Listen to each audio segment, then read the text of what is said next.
What's going on, everybody? I'm Tyler Noe. He's Lance Barton. This is Always Talking Ball. On this episode, we are going to give you our best bets for Week 4 of college football. A couple of upsets you might need to be paying a lookout on. And, of course, we are going to break down the biggest matchups of the week, starting with that big one taking place in Norman on Saturday night. But if you're not doing so already, make sure to subscribe and follow the show. Rate the show just real quick. If you're listening, give us a rating, preferably 5 stars, but be honest here. And if you think we suck, let us know in the comments. But most importantly, share the show. We are experiencing huge growth in our second season here, and that is a tremendous thank you to you guys listening. All right, Lance, let's kick things off with our ATB Big Game Breakdowns, brought to you by Home Field Apparel. Are you ready to show off your team spirit? Head over to Home Field Apparel and score 15% off your order with promo code ATB15. Just like we dive into the latest college football action on our podcast, Home Field dives into creating the best, most unique gear for your favorite teams. Don't miss out. Use code ATB15 and get your game day gear now. All right, let's go to Norman, where Tennessee is taking place. A showdown with the Sooners. Josh Heupel coming back to his old stomping grounds where he won a national title about 24 years ago. Tennessee coming in as 7-point favorites right now. It's going to be 7:30. It's going to be ABC. The storylines abound. The Sooners, I mean, first SEC game. It's a home game. And I could not be more excited to watch this game. Dude, this is as fired up for a matchup as I've been so far in this young season. And we've had some good ones so far. But seriously, before the year started, we talked about this in some of our preseason episodes, some of the biggest games that people aren't talking about enough. And Josh Heupel's return to Norman, Oklahoma, the Vols and the Sooners. At that time, we were talking about just what an offensive explosion that this game would be between two just absolute G's of young quarterbacks, and Nico Iamaleava and Jackson Arnold.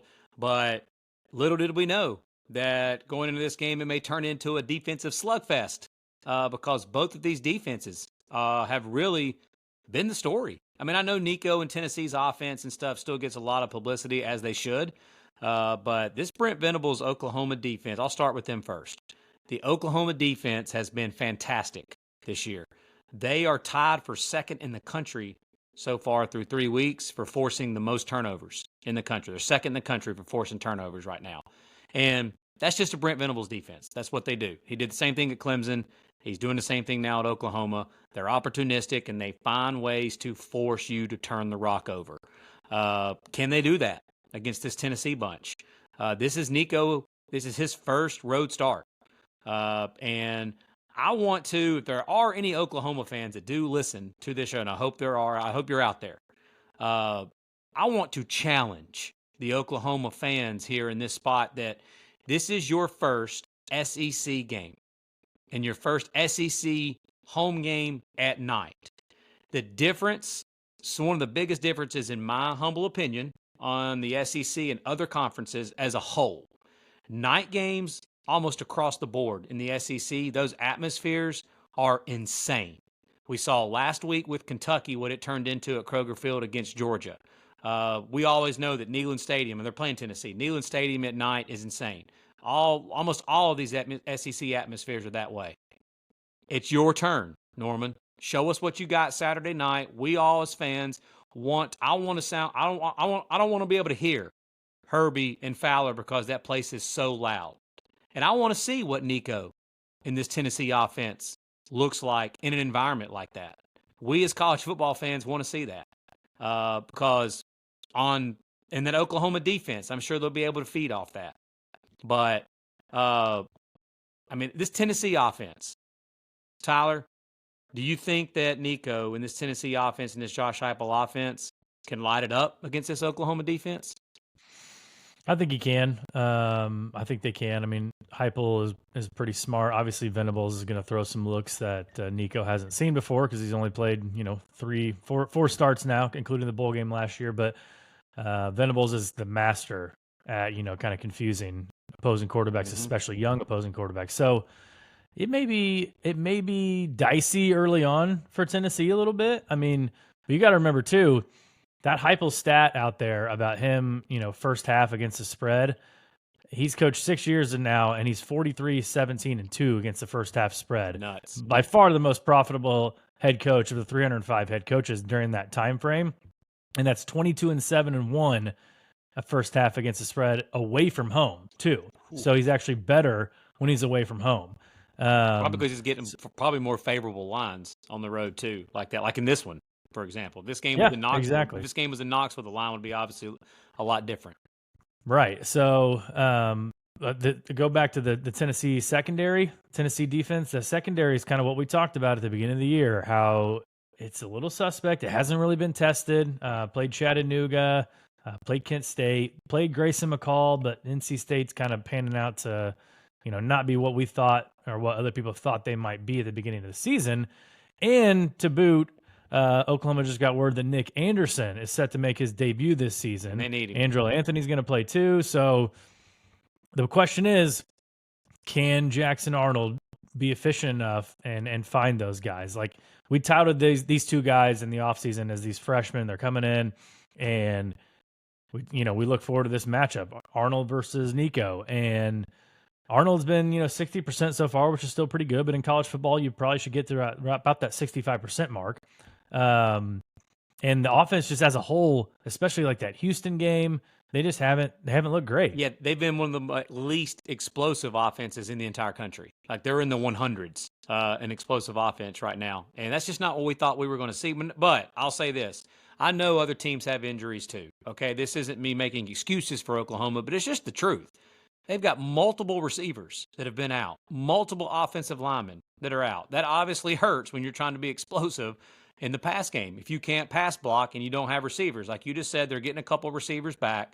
But that's there's no doubt. I think that the biggest matchup in this game is if Tennessee, on their offensive line, can they give Nico time? Can they give him time to throw the football? And can Oklahoma give Jackson Arnold time to work and find those receivers downfield? Because so far, like you just said, the Tennessee secondary is, if you had to find a weakness so far on this Tennessee bunch through 3 games, like you just said it, we haven't been able to see anybody exploit it yet. I mean, Josh Heupel, I think, would even tell you going into the year that, their secondary is a little thin, but they haven't seen anybody able to exploit that yet. Can Oklahoma's offensive line give him time against that daunted defensive front for Tennessee that is nasty? Can they give him time? I don't know. And, dude, I was just looking at it. I know the Tennessee hype train is already just beyond left the station, and we are right there with them, hyping them up so far. They're a really good football team. And that's why I'm so excited for this matchup. Like, if they're as good as what we think they are, like, this is an awesome test for them. But, like, dude, they're seriously, like, top 5 in the country at, like, every major statistical category you could possibly look at, defensively and offensively. And the way they run the football, too. But some of those rushing numbers are a little, let's just call it what it is. It's a little skewed because they're playing Kent State and people like that. Running for over 4 bills against Kent State, like, that's obviously going to boost your numbers up a little bit. But it really comes down to which offensive line can hold up against the other team's defensive front is what I think is going to win this game. And with a total of 57.5, I'm not making it a best bet yet. But I'm so excited to watch this game that I almost just I like the under in this game at 57.5. I do think that these two defenses can control this game. There's so much firepower on both offenses, though. And with obviously Heupel calling plays for one offense, too, like, it makes me nervous of taking an under with that. But as a fan that's going to be watching this game, as a college football fan that wants to sit there, like, I hope this game that we all get to see a classic 42-38 type game. So that's why I just don't know that I want to take the under, because I don't want to sit there and watch this game and pull for two teams not to score. But I do think that both of these defenses can control this game. A little trivia for you. When was the last time Oklahoma was a home underdog?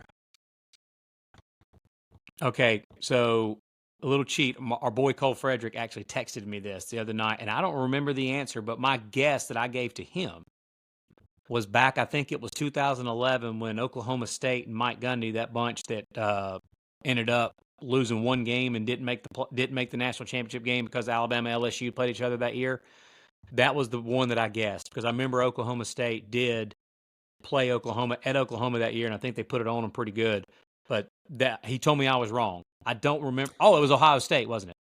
Yeah, Ohio State in 2016 when they were 1.5-point dogs. Yeah. The last time they were a field goal underdog or more at home was 2000 when Heupel was quarterback, and they actually won that game on the way to the national championship. Wow. The last time they were as big as this, +7, was 1998 against Texas Tech of all teams. Yeah.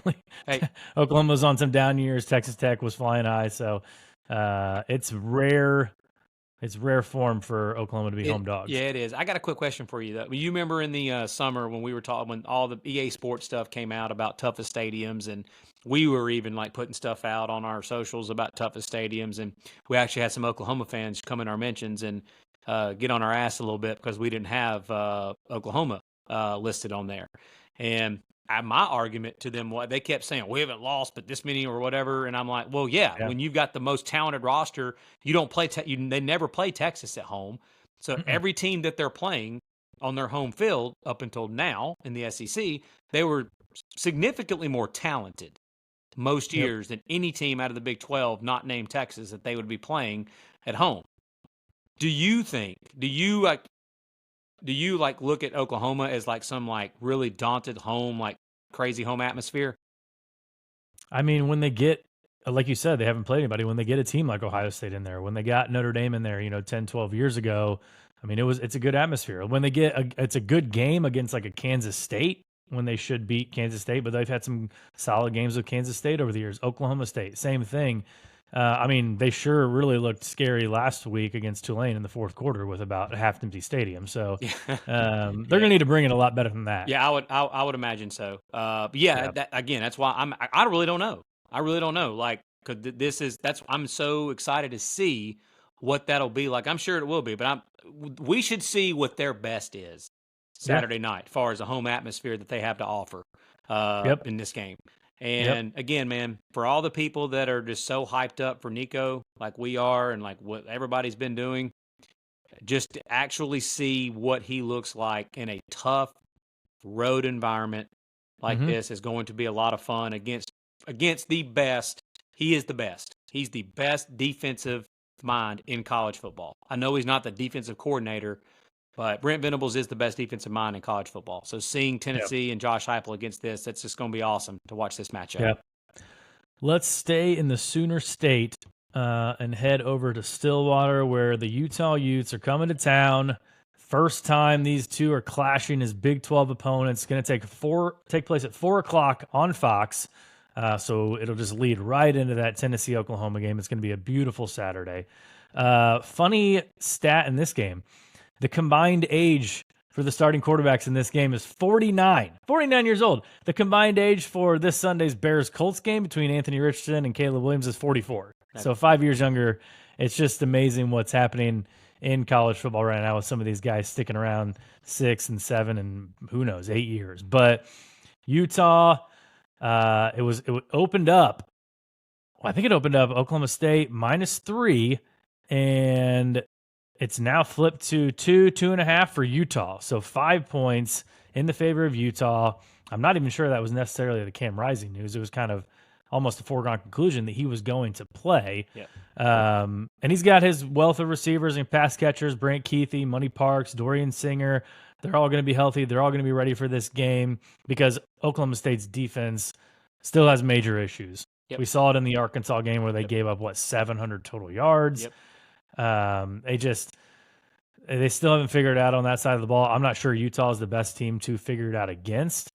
Ollie Gordon on the offensive side of the ball, not sure what's going on with him. He's only averaging 3.5 yards per carry this year. Last year, he averaged 6.1. I know you kind of catch people off guard last year, and people are keying on him a lot more. With that offensive line having 500 combined starts between them or whatever it is, they should be creating a lot more holes. And again, I'm not sure Utah is the best defense to try to fix that on. So this one's going to be a fun one, man. Kyle Whittingham versus Mike Gundy. They've both been around since 2005. So I don't know if they've ever matched up with each other. So it should be a good one in Stillwater. Yeah, and I love the mutual respect too between the two teams. You saw good old Cam Rising, like when they interviewed him earlier this week, he said that like, hey man, we've got nothing but respect for that Coach Gundy. He said, like, I loved it too. He said he's one of my favorite coaches. Like I would, if I wasn't playing here, that'd be a guy I'd love to play for. And talked about how hard they play, all of that. We know how hard Utah plays and how they get after you. This game for me, like again, when I'm looking at the matchup, Oklahoma State has to be able to run the football with Ollie Gordon. Like that's what they hitched their wagon to last year and what gave them all the success.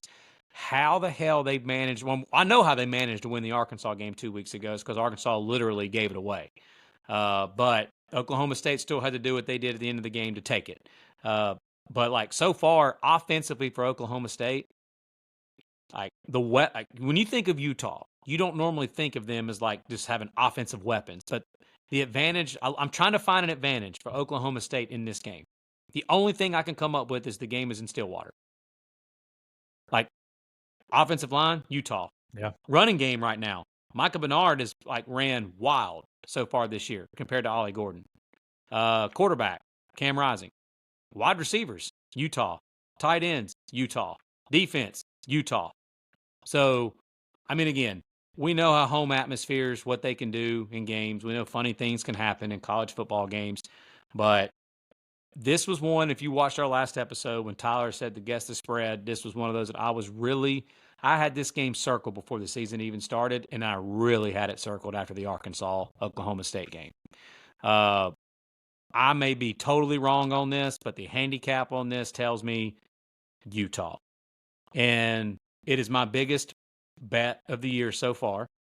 And I may eat these words. That's fine. I will literally have a plate with crow if I can find it for this week. But we respect Mike Gundy in Oklahoma State a lot. We talk about him a lot. But, like, I'm going to hitch my wagon to Cam Rising, Kyle Whittingham, that offensive and defensive coordinator that are one of the best OC-DC combos in the country. They know how big this game is.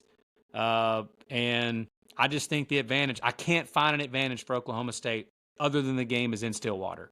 I know Utah is a much better football team at home, just like 99% of other college football teams are. But still, I think that Utah gets it done in this game.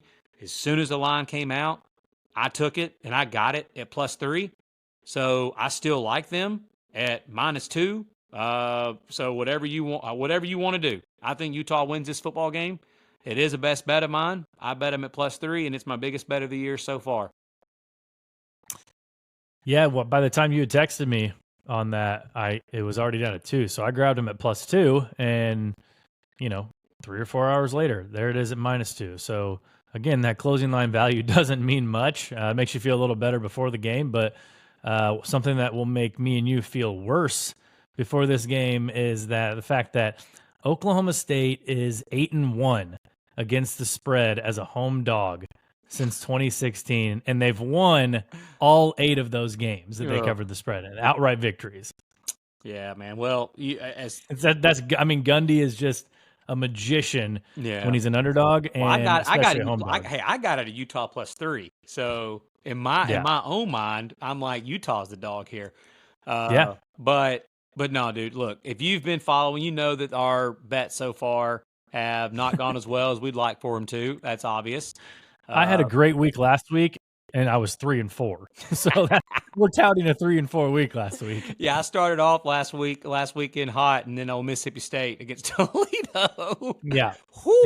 So again, take with it as you will. You're all grown adults. If you don't like Utah and you want to back Oklahoma State, so be it. I'm just telling you that based off of, again, like you tell me, what do you see in this game that you think Oklahoma State is better than Utah at? I'll listen to it. Tweet at us. Yeah. Let us know.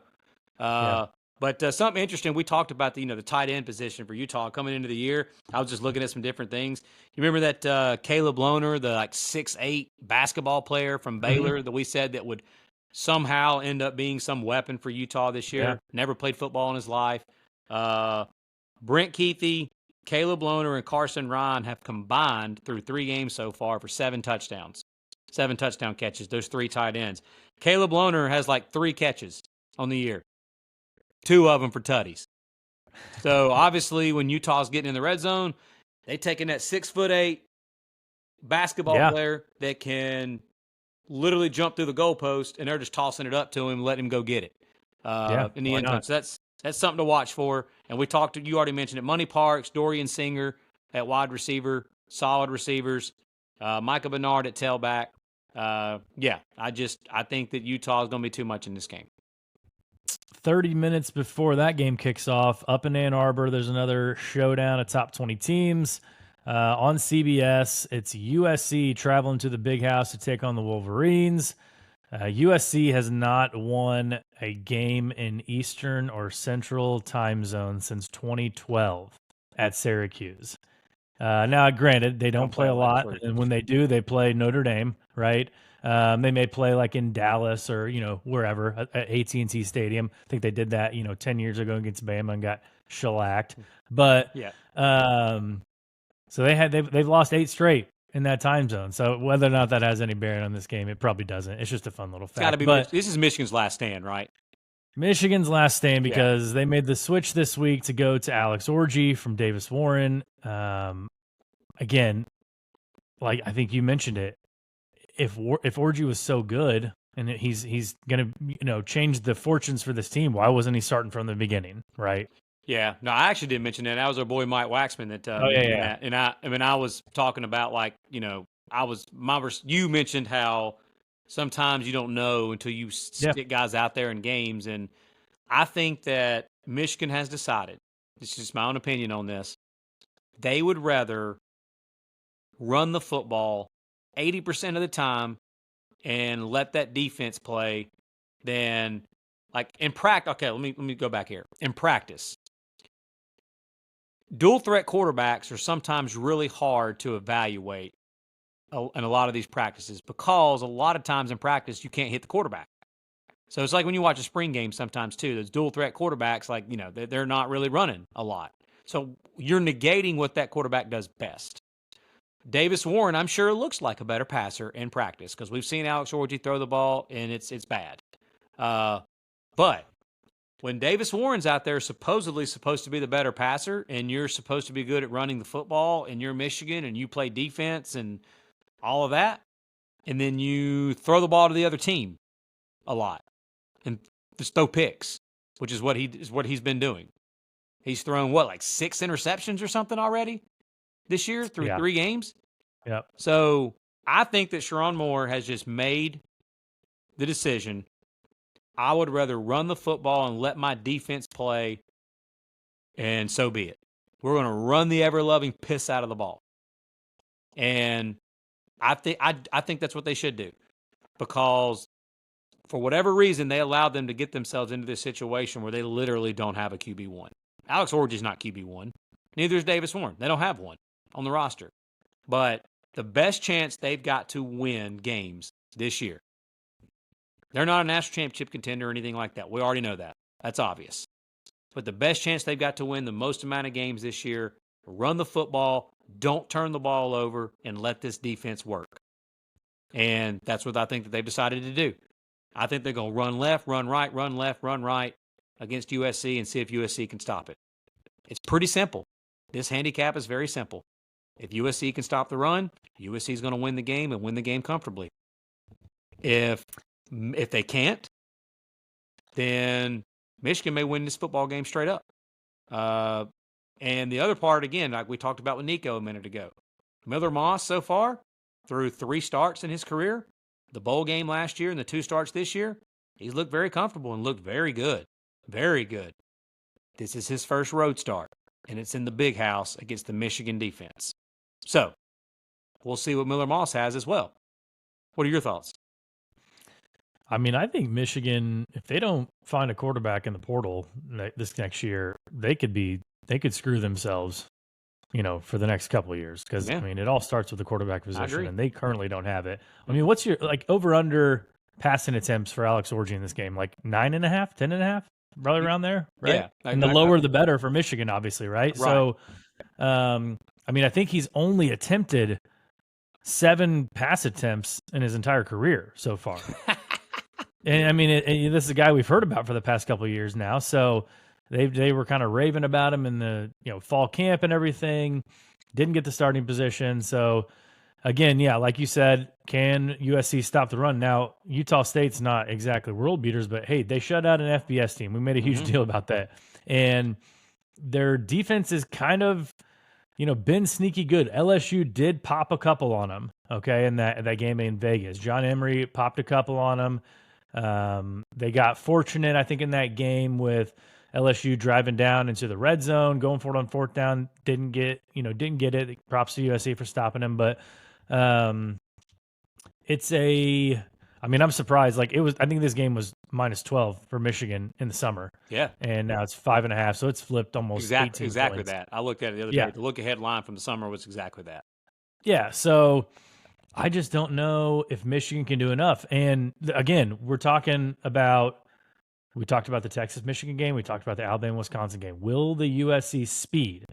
Will they get the ball into Zachariah Branch's hands a lot more?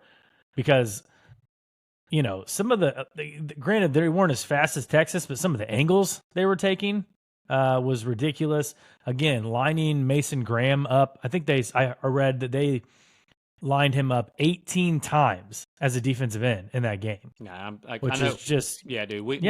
I think Wink Martindale, being in the NFL, and you have athletes that you obviously have in the NFL, maybe he thought that you could do that with Mason Graham or something. Like, who am I to tell Wink Martindale what to do? But yeah, that's done. We talked about it after that game, the next episode, that like, I think he was just trying anything possible to maybe get a better matchup with him on whatever lineman. But yeah, that's not going to work. And that's what I want to bring up again here too. I want to bring that up. Mason Graham, Kenneth Grant, and Donovan Edwards. Those three guys have to be stars for Michigan to win football games. Where the hell has Donovan Edwards been this year, dude?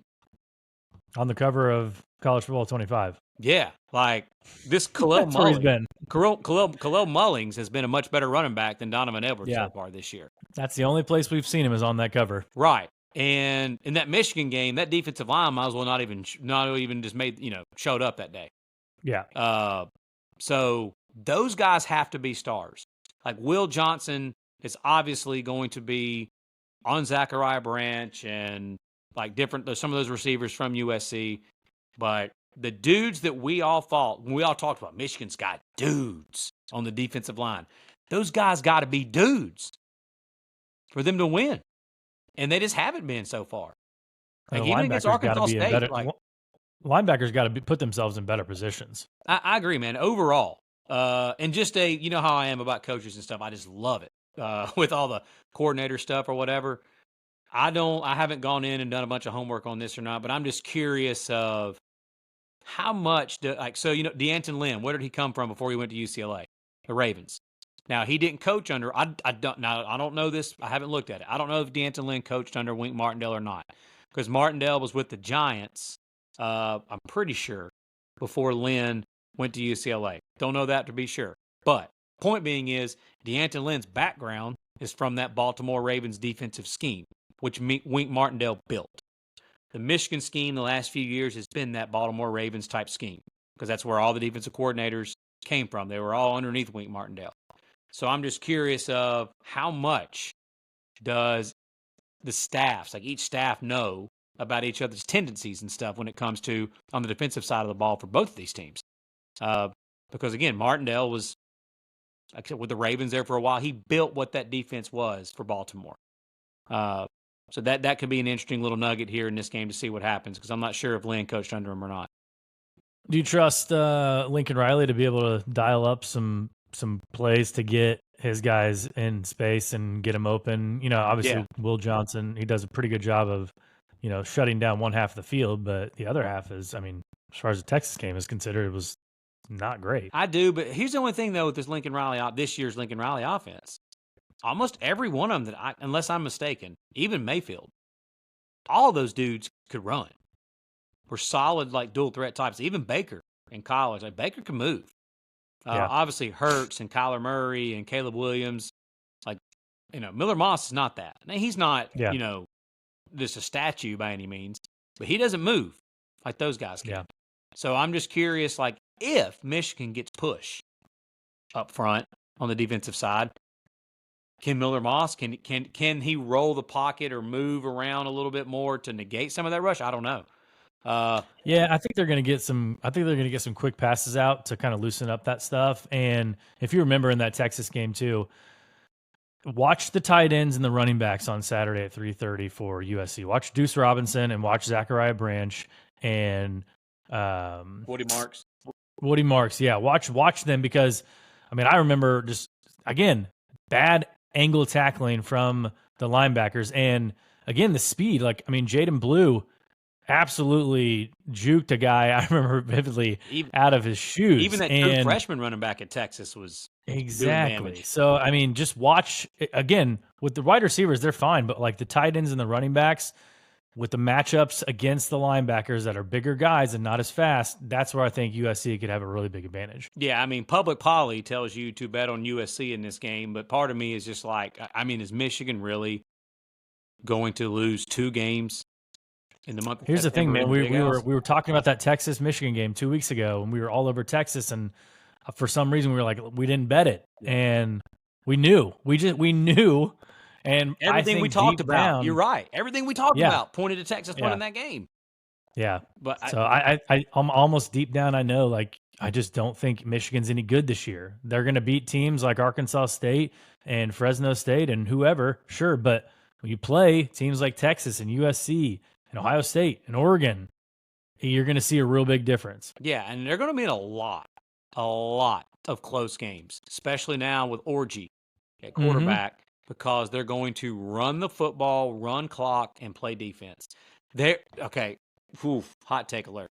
They're about to literally be a more athletic version of like Iowa, Minnesota, and teams like Nebraska last year, teams like that. That's really what Michigan's about to be on offense, man. Can't throw the ball. They can't throw the ball. So they're going to run the football. They're going to see how much clock they can possibly run. A possession that ends in a kick, punt or a field goal or an extra point is a great possession, and let their defense play. That's what they're about to do. That is their best chance to that is their best chance to win games. Though. It really is. I just don't think I think we talked about their defense, but I just don't think their defense is anywhere near as good as last year. And so it's not. Texas kind of proved that. I mean, they're giving up 18 points to Arkansas State. So you get Miller Moss back there, you get Lincoln dialing up some plays. I think there's some points to be had for USC. Last question before we move on. If USC wins this game, barring some catastrophic injuries, dude, are they, when you look at all these teams that are they just as much of almost as a lock as you could possibly be to be a playoff team if they win this game? I'm not calling anyone a lock anymore after we called Notre Dame a lock. But I mean, brother. Again, they're going to look a lot better with Penn State coming into town. Yeah. They got Penn State and Notre Dame, and that's really it, right? As far as the bigger Notre Dame, they play Nebraska at home. Again, I know it's at home, but still. You're right. But man, if they do win this game, though, their playoff chances are just skyrocket. Yep. If they win this one. Speaking of Nebraska, we got some more Friday night lights going on when Illinois comes to Lincoln, 8:00 on Fox on Friday night. Yeah, gosh, night games at Lincoln. It's so good. For Illinois, Luke Altmaier completing 69% of his passes with 6 touchdowns and no picks. I should get an NIL deal for the black shirts myself on the podcast. Right. Give me an NIL deal for the black shirts, baby. Yeah. But Altmaier, I think that stat's a little misleading. He didn't have any against their toughest opponent, Kansas. He threw it for under 200 yards in that game. I'm going to cut you off, dude. Why is Illinois ranked? Yeah, that's because they beat Kansas. Because they beat Kansas at home when Jalen Daniels threw 4 picks. Yeah, and it's man, you would much rather like to see like a Boise State or Memphis who just won at Florida State. I know Florida State's not any good, but it's just that one's questionable. But hey, it makes for a good TV ranked matchup on Friday night, number 22 versus number 24, and hey. It'll count as a ranked win for Nebraska when they probably inevitably beat the Illini. But I think this game should be all about defenses. Mm-hmm. I mean, they're averaging less than 7 and 9 points per game given up, respectively. I expect Nebraska to absolutely get after Altmaier in this game. Yeah, I do too. So the handicap in this one is When you look at, again, I was looking up Oklahoma stuff and Oklahoma, Tennessee, a name jumped off the page when I saw Illinois is also one of the top teams in the country of forcing turnovers so far through 3 weeks of the season. Now, it doesn't hurt when Jalen Daniels threw 4 picks to them in that game a couple of weeks ago. But still, Illinois has been very good at forcing turnovers so far this year. Nebraska's Achilles heel last year, we've talked about it 1,000 times. They were one of the worst teams in turnover margin in the entire country last year. So far this year, they have not turned the ball over. So it's +3. Exactly. So it's this simple. If Nebraska does not turn the ball over in this game, they win and they cover.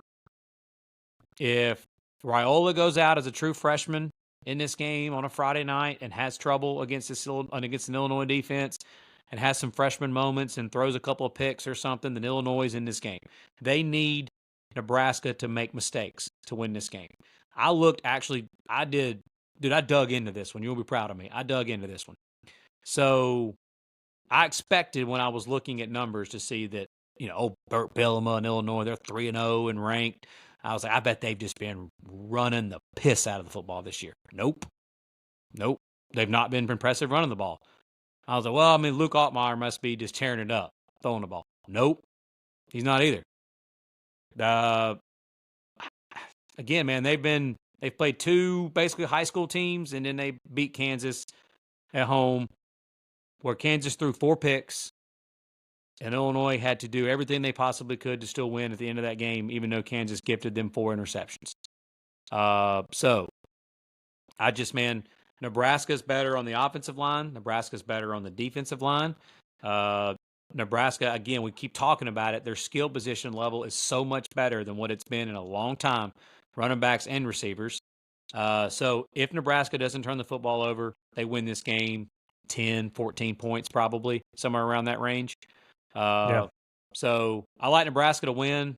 I'm not backing it yet to put it as a cover.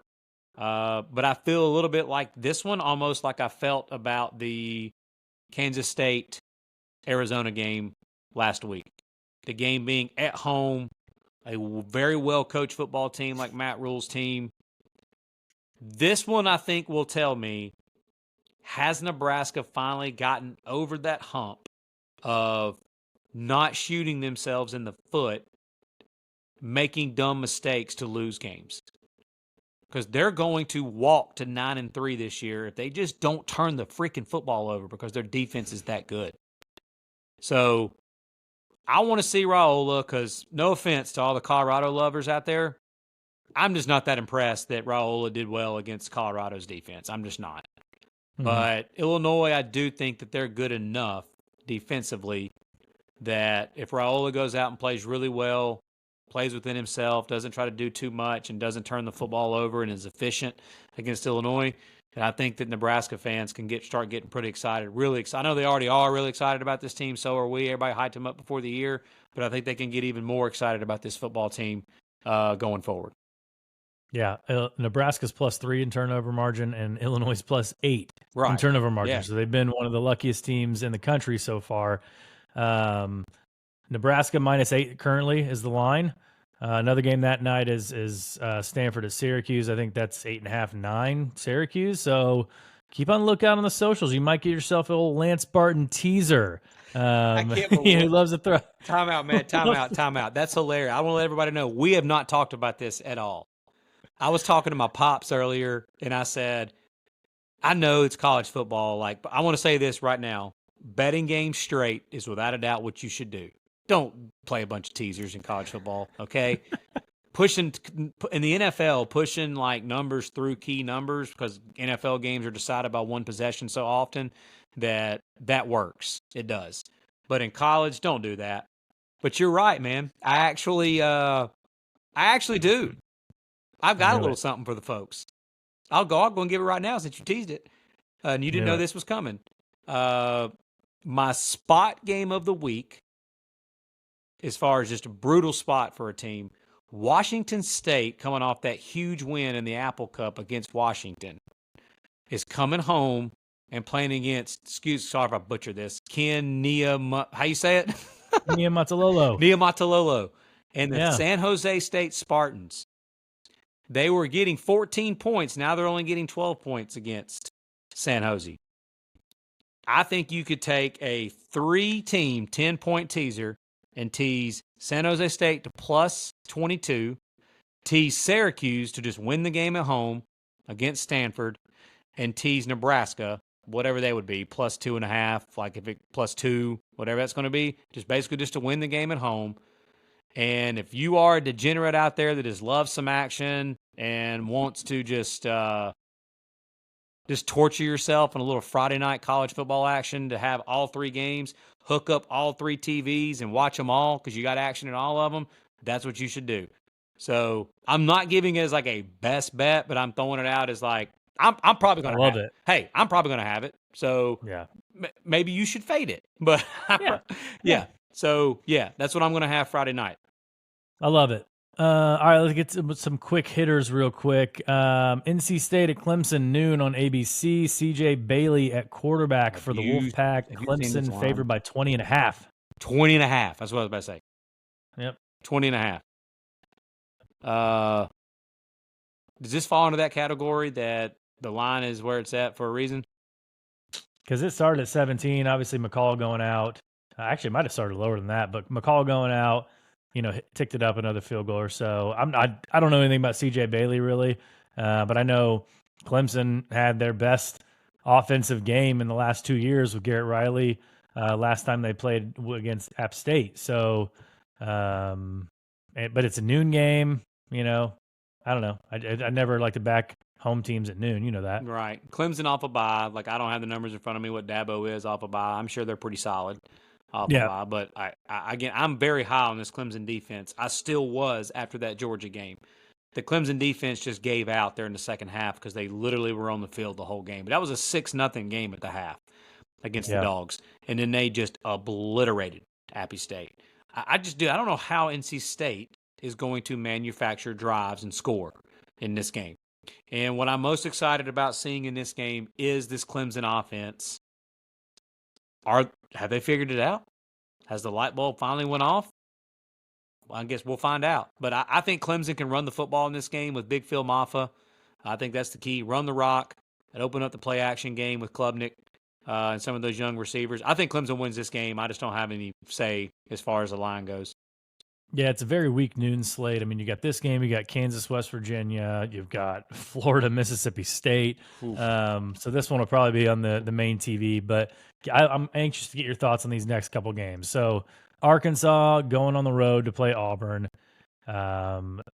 Freshman, sophomore, redshirt freshman Hank Brown getting the second start for the Tigers in Jordan-Hare at 3:30 on ESPN. And Auburn is just a 3-point favorite at home. So, I mean, with the home field advantage that you get there at Auburn, when you're not playing Cal, when the home field advantage you get there at Auburn, you're just saying these are equal teams on the field, right? On a neutral field.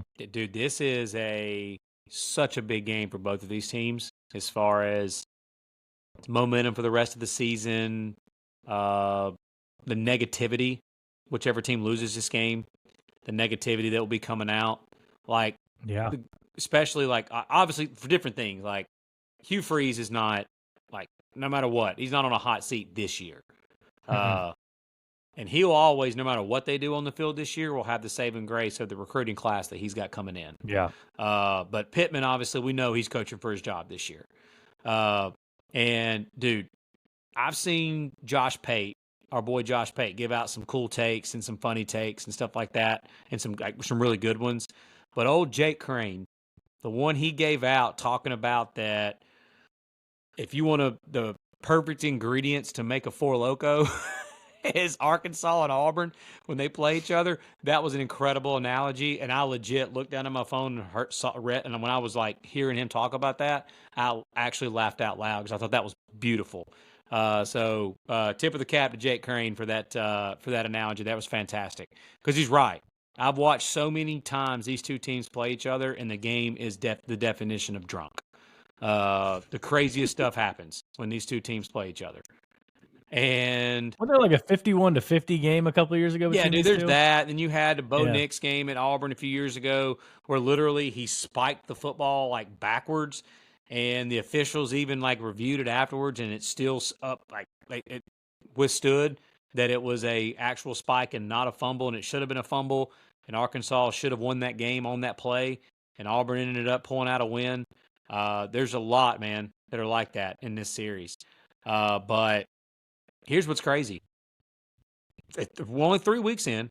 Arkansas is a better football team so far through 3 weeks. They just are, and they have been. I know they struggled a little bit with UAB last week, but Arkansas went on the road at Oklahoma State and dominated that football game and everything but the scoreboard. Auburn has looked like booty against Cal, and they honestly didn't look that great against New Mex. I don't know, man. I mean, you're in a group text with one of my Auburn buddies now, and we talked to him. I've talked to a few other my Auburn friends. Not a single one of them, or even the slightest bit, confident in this game. Again, I look at either they really truly believe that, or they're slow playing it because they don't want to get their expectations up and be let down again. So they're slow playing it, and when they win the game by 13, then hey, solid victory. Yeah, I'm looking at the handicap of this game. Offensive line, who's better? Arkansas. Defensive front so far this year, who's better? Arkansas. Quarterback so far this year, significantly better. Taylor Green, Arkansas. Running back, like Jarquez Hunter. Leading rusher in the SEC, Jaquindon Jackson. Exactly, but Jarquez Hunter's a dude. He's legit. But the problem is his offensive line has been booty this year. That's the whole problem. And he doesn't have a quarterback that can make the defense even remotely respect the pass so far this year. So everybody's loading the box. We saw Cal with Justin Wilcox, they were just coming downhill and attacking downhill in that game because they didn't respect the pass at all. And I have no idea about Hank Brown. I know he was a quarterback for Trent Dilfer in high school at whatever that school was, private school there was in Nashville, and was really good there at a smaller level high school there in Tennessee. I think he was originally committed to Liberty, right? He was originally committed to Liberty at Hugh Freeze, and then he followed Hugh Freeze to Auburn. He definitely look. I watched actually a good bit of that game. I got against New Mex because I wanted to see what he looked like, and he did some nice things. He made some nice throws, but I just have no idea if Auburn can consistently up front block Arkansas, and I do think this game will be like tall boy four loco drunk. I do. I think that's what you're going to get in this game. Turnover galore, goofy things happening left and right. I'm in no way, shape, or form getting involved in this game. The handicap tells me Arkansas is the better football team so far through 3 games, but also because I grew up in that state as an Alabama fan, I'm just conditioned to know that the black voodoo magic that is Jordan-Hare Stadium can eventually show up. And so I have no say in this game. Yeah.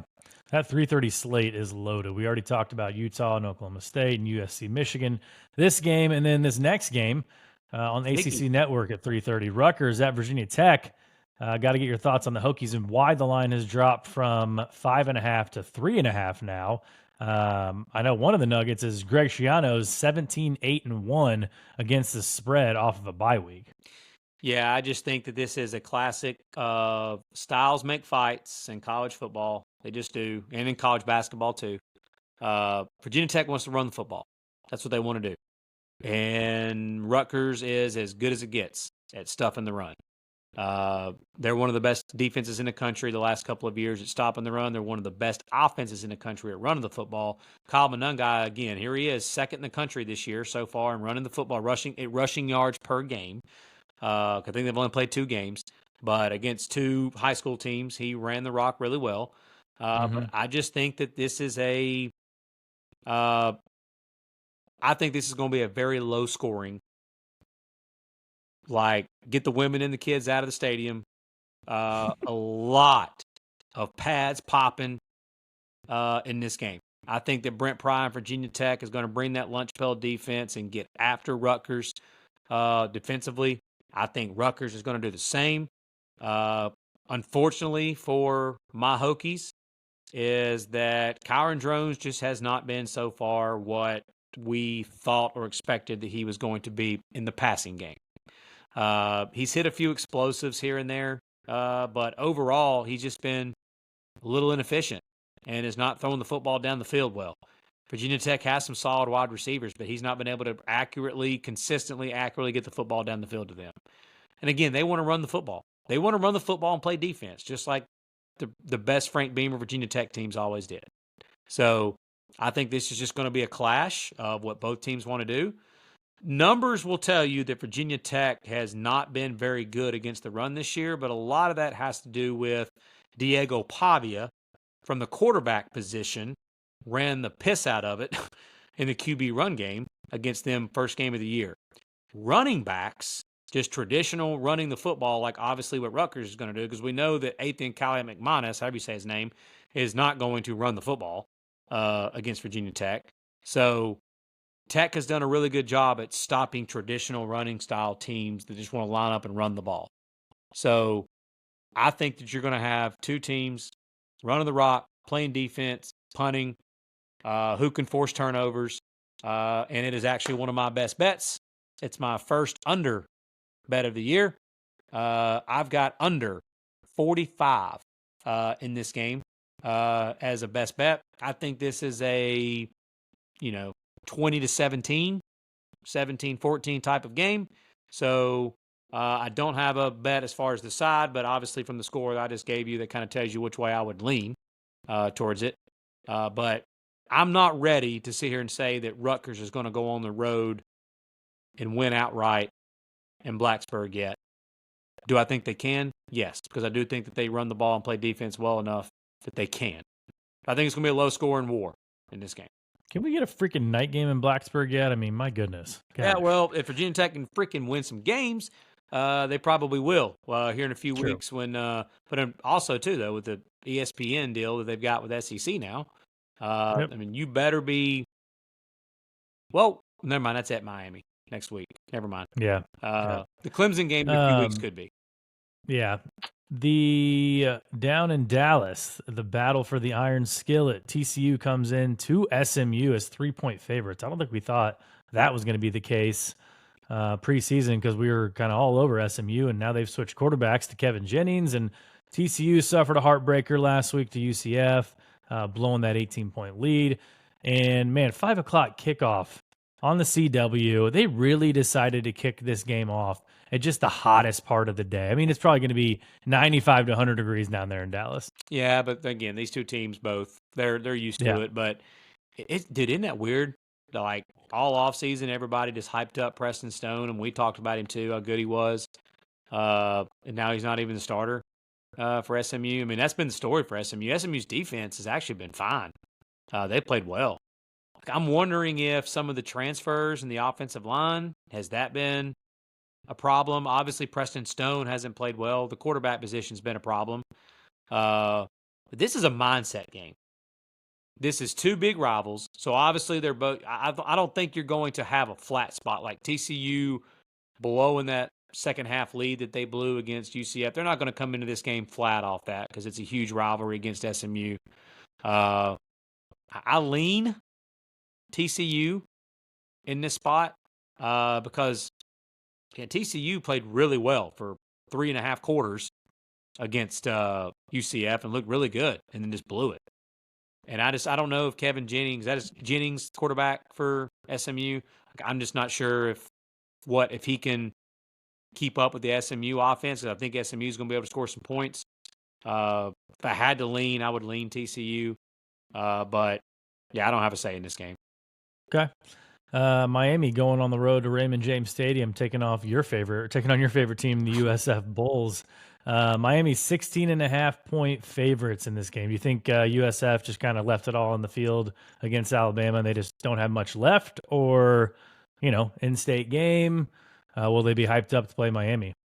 I definitely think they'll be hyped up. It's just a matter of these are the types of games. You and I talked about it last week when we were giving our rankings out. I'm more impressed that Miami has still managed to look as impressive as they've looked against the nobodies that they played as opposed to the game in the swamp. Because in the last decade plus, Miami would step up and play. I mean, even last year, they went to Tallahassee and gave that Florida State bunch all they could handle. They played Louisville to a Louisville team that played for the ACC championship. They gave them all they could handle. And they lose dumb games. this is that dumb game that we're talking about. They're head and shoulders much better than USF. I think if Miami, the smart thing to do would be to lean on Damian Martinez in this run game and that offensive line and pound the rock against that speed rush, smaller defensive line for USF. Alabama couldn't exploit that a few weeks ago because they had 3 offensive linemen that they were makeshifting or whatever. So they were trying to pass the ball and couldn't against those speed rushers. If they run the rock and pound the rock at USF, I think that opens up things, obviously, for Cam Ward in the passing game. I think Miami wins this game. It wouldn't shock me at all if USF stepped up with Alex Golesh. We like him as a coach. But we need to see a much better version of Byron Brown than what we saw against Alabama. I mean, that dude, they had Bulls running wide open in the secondary against Alabama multiple times, and he just looked like me and you trying to throw the ball to him. Yeah, maybe a little look-ahead spot here for Miami. Could be, with Virginia Tech on deck. I mean, it definitely could be. But so far, them, Tennessee, Ole Miss, like we talked about, those 3 mainly have just waxed everybody they've played. So it'd be interesting. I would like to see Miami get into a little bit of a street fight in this game, and USF give them a game just to see how they react. We know Cam Ward has been in his past turnover prone. Is this the game he throws it to the other team some? I don't. Right now, again, I say Miami wins. I just don't have a say as far as the line is concerned. Last game we're going to touch on, a little Big 12 after dark, 10:30 on ESPN. Should be a good one. Kansas State going on the road to Provo to play the BYU Vampires, and the Kansas State Wildcats are 6.5-point favorites. It was 7.5. Now it's down to 6.5. Explain to the people why we call them the Vampires, Tyler. Just for the new listeners that didn't listen to us last year. Yeah, so the oh gosh, what's the stat? It's like 20 something. I can't remember how many games. It's I think it's the last 25 games that have kicked off or have been have taken place after sunset. BYU is like 23-2 straight up in those games. Mm-hmm. Obviously, this is kicking off at 10:30 Eastern, 8:30 out in Mountain Standard Time. But and it's crazy too because when the game kicks off during the day or the game's being played during the day, their record is not nearly as good. It's about 500. And if the game kicks off at like 6 and the sun's up and then it goes down, once it goes down, they play better. So that's why we call them the BYU Vampires here. But man, Kansas State coming off that big win against Arizona. Oak State be a little sandwich spot. I think I mean, it should be it could be a little sandwich spot, and I think that's why you've seen the line move in BYU's favor. Yeah, I'm BYU over the years has been a problem in Provo. And Kansas State, just like a lot of other teams, Chris Kleiman, we talked about it last week. I think he was like 17-8 or something against the spread at home. They beat the brakes off Arizona at home. But obviously, we saw Kansas State the week prior go to Tulane and struggle with a solid Tulane bunch down there in the Big Easy. So they're just like a lot of other college football teams. They're just not the same team when they go on the road. And BYU is a problem at home in Provo usually. This is fantastic, by the way. I know we don't have Pac-12 After Dark anymore, but Provo After Dark, those beautiful BYU unis with that throwbacks to 1996. Exactly, dude. With the mountain drop in the background, that mascot cougar doing the all the dances that it does. It's just a perfect late night type atmosphere game, and the fact that I think this is going to be a really, really good football game. This has a chance to be, when you talk about some of the sneaky, like just the non-marquee matchups of a weekend, this has a chance to be one of those better games, really close games. It really could be. The flip side of that is Avery Johnson could be what a lot of people thought that he could be going into the year, which is that just dynamic dual threat that he just takes over the game and is just running wild all over the place against BYU. But I think this is going to be a war, and I think BYU can give them a game. BYU's played really well so far early this year. They spanked Wyoming and Laramie last week. They beat SMU at SMU. They realized really early in that game that they could just play defense, run the football, don't make mistakes. SMU was going to have trouble scoring. They took care of business in that game. This is one of those teams, again, the outlier for Kalani Sitake and his time at BYU was last year. And his rest of his tenure at BYU has been very solid. That was his first year in the Big 12, and I just think that as the year went on down the stretch last year, they had a lot of injuries, they didn't have the depth, and they just couldn't compete in the Power 4 conference without a lot of depth in their first year. I don't think that's the case this year. I think that BYU will be able to hold up and be able to give Kansas State a game. I do. Yeah. All right, time to sound the alarms. Got a couple teams on upset alert here. Can't use the obvious choice, which is probably Cal, for against Florida State because they're only plus 2.5 on the road in Tallahassee. Got to be more than 4 points. How the Noles have fallen. I'm going to go with a couple teams here. We love Jonathan Smith, right? Mm-hmm. And he's already done it once this year. His 8.5-point dogs at Maryland. And now you're going to Boston College in another non-conference game where Boston College just came off a really hard-fought road loss at Mizzou. It was a physical game, so they're beat up a little bit. And Michigan State played Prairie View A&M last week and won by an easy 40. So Jonathan Smith in these spots has been solid. I think, they're 7-point dogs right now. So that's one spot to look. And then another one, this team jumped into the top 25 a couple weeks ago. Luckily for them, they had a bye week last week, but they're number 23 now, and it's the Northern Illinois Huskies. And typically when you jump into the top 25 and you kind of feel all high and mighty, your coach is doing a lot of podcasts, kind of all over the news, you forget about the next team that's coming in. Like I said, if this was the very next week after that Notre Dame win, it would be a no-brainer play to play Buffalo.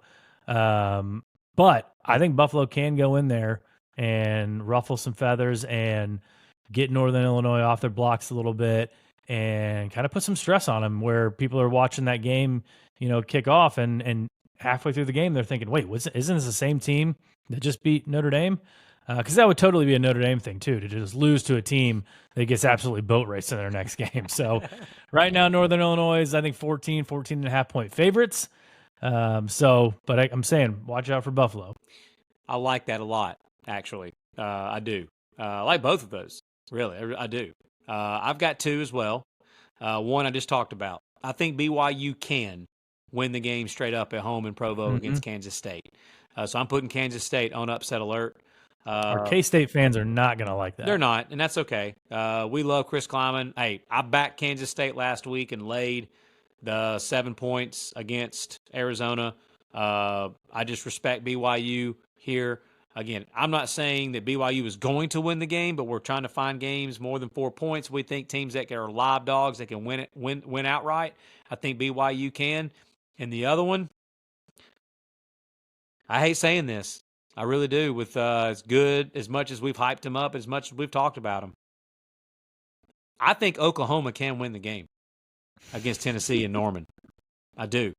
I'm putting Tennessee on upset alert. And I think that game's going to be a war. I do. We have been driving the Nico, Tennessee, Josh Heupel bandwagon. I know we've got a lot of new Vols listeners that have started listening in the last few weeks. So this will let you know that we're not being biased here or anything like that. We call it like we see it. Sometimes we're way off and sometimes we might be on. And I think this Tennessee football team is legit and is the real deal and is a playoff caliber football team, absolutely. But I do think that this week is I think that Oklahoma defense is going to show up and put up a huge fight against Tennessee, and I think Oklahoma can win the game outright. So that's my two upset alert picks. Okay. Time for the best bets. This segment is brought to you by SeatGeek. Want to be in the stands for the biggest games of the season? Use SeatGeek for your tickets and get $20 off of your first purchase with the promo code AlwaysTalkinBall. Just like we break down the games on our podcast, SeatGeek breaks down the best deals for you. Don't miss out. Use code AlwaysTalkinBall and get your tickets to the action today. I'm going to go ahead and just kick us off. And I just mentioned the game. I'm taking Buffalo plus 14. Against FBS competition, Northern Illinois head coach Thomas Hammock is just 4-16 against the spread as a favorite, failing to cover by over a touchdown per game on average. You always Now you know why I put him on upset alert, and that includes a 1-5 against the spread mark as a favorite of more than a touchdown. He's covered one game at Northern Illinois as a favorite of more than a touchdown, and he's laying 2 against Buffalo. Give me the Bulls plus 14. I don't know anything about Buffalo. Give me the Bulls plus 14. You'll like this. The general, my pops, I asked him today, I said, what you like, Pops? And he gave me a couple dogs, and one of them he gave me was Buffalo. Let's go, Doug. Yeah. Oh, well, Pops liked him some Buffalo. So, I mean, I've already given out a few of mine already. I got Utah. I got him at plus 3 the moment it came out. Biggest bet of the year so far. And I've also already given you Virginia Tech Rutgers under 45. The next one, I just literally said I think they can win the game outright. So why would I not take this? This was another one when it first came out. I took it at plus 7. I've got BYU plus 7. So again, a recap to those 3, Rutgers, Virginia Tech under 45, Utah plus 3, BYU plus 7. And my last one that I'm going to give out right now as far as like here tonight on the podcast is I'm going to go to the well, man. I'm going to head down. I wish I had some tortillas right now. I'll just go ahead and start throwing them. I'm going to take Texas Tech minus 2.5 at home in Lubbock against Arizona State. Arizona State right now I know is hot. They're 3-0. They just had a nice win last week at Texas State. I know a lot of people look like Texas State. That's a good win. G.J. Kinney's boys are a solid bunch. But Texas Tech is their last 16 home games under Jerry Maguire is 12-4 straight up. They're one of those teams, again, really good in Lubbock. I said Jerry Maguire, didn't I? Joey Maguire. It doesn't matter. One of the Jay Maguire. Joey Maguire and Texas Tech, 12-4 straight up. Their last 16 games in Lubbock. They absolutely blistered North Texas last week. They got Taj Boyd back. Taj Brooks is Lord, we're all over. We're losing it. We're late in the show here. Taj Brooks is back, and he ran wild. The week previous to that, they lost at the Palouse at Washington State. They outgained Washington State by 1 billion in that game, but they threw a bunch of picks, and Taj Brooks didn't play in that game. But they still had over 500 yards of offense. I think that guns up, keeps it rolling on offense, and they slow down Cam Scatabo, whatever his name is, the running back there at Arizona State, and they get a win. I still think it'll be a good football game, but again, we're talking about 2.5 points here. This could be a freaking war, and Texas Tech win the game 31-28. That's a cover, baby. That's all we're asking for. So that's my last one I'm giving out now. Okay. Well, I was on Utah plus 2 with you. Didn't quite get the plus 3, but Utah plus 2. Next one. What's one of my favorite mid-major teams that I just love to bet on? You think of one? Oh, dude, you respect the troops. I love the troops. Is that where we're going? I love the troops, man. You going with the Black Knights? I'm going with the Black Knights against Rice at home, minus 5.5. It's already up to 6.5. I would still take it at 6.5. I think I'm about to. But Army. I think I'm gonna go better. Army minus 5.5. I mean, yeah, Rice played Houston last week. Just got absolutely smoked by Houston. Army has played Rice a handful of times. They've done really well against them in the past, and I just love them in a noon home game. Our Rice is not going to be ready for that Army offense, and the Army defense is sneaky good. And what does our good friend Josh Pate always say? What do you not do? You don't bet on food. Yeah, that's fair. You cannot bet on food. You know what you do bet on? The troops, baby. The troops. Yeah. Respect the troops. Respect the troops. So don't bet on food and respect the troops. I may go bet it right now. Sir. Yes, sir. Yes, sir. Next bet. I'm taking Brent Key in the level position that he loves to be in as an underdog. at Louisville, plus 10.5. 8-2 against the spread as a dog. This one's pretty simple for me. It's just Brent Key bet. And it's a Jeff Brom bet, too, because he's a favorite. And Jeff Brom excels when he's an underdog in big games, big game Brom. And I think Georgia Tech's already proven it this year. Obviously, they went on the road and to Ireland and beat Florida State. And, they suffered a tough loss at Syracuse, but again, a 3-point loss. So I think, they've looked really good, but against two, right? So I like Georgia Tech plus 10.5. And after that Florida State game, if I'm not mistaken, didn't they say that Brent Key is like 4-0 against ranked ACC opponents or something like that? Yeah, like straight up too. Right. Like Georgia. I should have put them on upset alert because Georgia Tech could go in there and win this game straight up. Because I know they beat I think a ranked North Carolina last year in Drake May. They beat Miami. Beat Florida State this year. Yeah, dude. If you're a ranked ACC team and you see Georgia Tech on your schedule, dude, am I convincing you to go bet Army and Georgia Tech right now? you might be, man. You might be. I might be all in with you on that Army bet. And you have had a lot of success at betting them. I feel like every time you put the Black Knights out last year, like one time you put them out as like a 13-point dog. You put them on at UTSA, and you put UTSA on upset alert, and you had Army money line. And I thought that was the craziest thing ever because they've looked like booty the previous weeks, and they thrashed UTSA at UTSA. They're always motivated. They really are. They really are. Yeah. So that's what I have right now. A couple other I'm looking at. I mean, I'll probably it'll be hard to stay away from a Cal money line bet. I mean, you got to keep betting it until Florida State proves you wrong. And Cal obviously has already gone on the road, won at Auburn. And I think Auburn's a better team than Florida State right now. And so who's to say they can't do it again? Tennessee -7. I told you that I've been all over the Vols. I really like Tennessee -7. I think some money may come in late on Saturday, maybe on Oklahoma.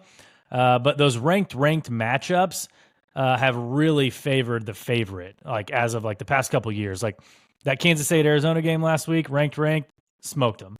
The favorite in these games and the ranked matchups has done really well. Texas, Michigan, State, Tennessee a couple weeks ago.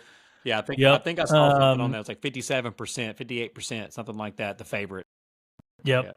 BYU +7. I like that with you. And then, man, Iowa has had 3 straight overs to start the season, and they're going on the road and they're playing Minnesota, who had that 36-point total game against North Carolina week 1. Mm-hmm. Kirk Ferentz on the road likes to keep it low scoring. I think it's time for an Iowa under. It's 35.5 right now, and that's going to scare some people. But the last 2 times these teams have played, it's been 12-10 and 13-10. So shouldn't scare anyone off right now. And then the hold your nose pick of the week. I've been putting these out, and they're 2-0 so far.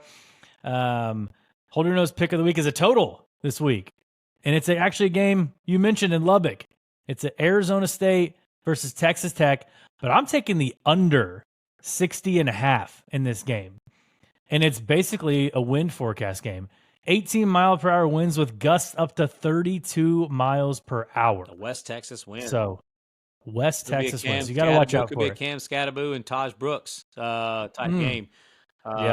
Yep. So that's my hold your nose pick of the week, and that is our best bets for the week. Yeah. So and I just a couple that I was also looking at too that I've not pulled the trigger on yet.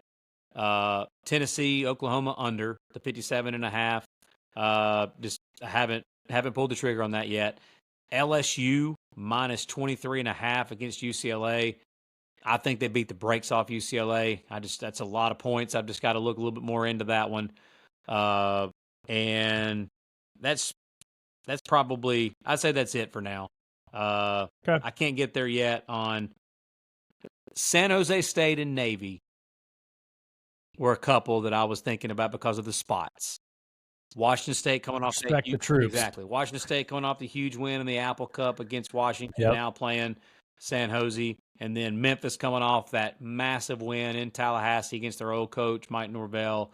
Now they got to go on the road to Annapolis and play against Navy. Memphis last year struggled with Navy as well. We know Navy in the triple option. Those were just a few other games I was kind of taking a look at. Follow us on our socials, guys, on X. Every Saturday morning we give out our best bets. Instagram as well. Check it out. So yeah, that's what we're looking at right now. It's going to be a fantastic Saturday of college football. We're going to kick it off Friday night in Lincoln. But yeah, Saturday is going to be awesome. It's week 4. And the big headline is Tennessee, Oklahoma. So we'll be back on Monday to break everything down for you guys, and we'll see you next time.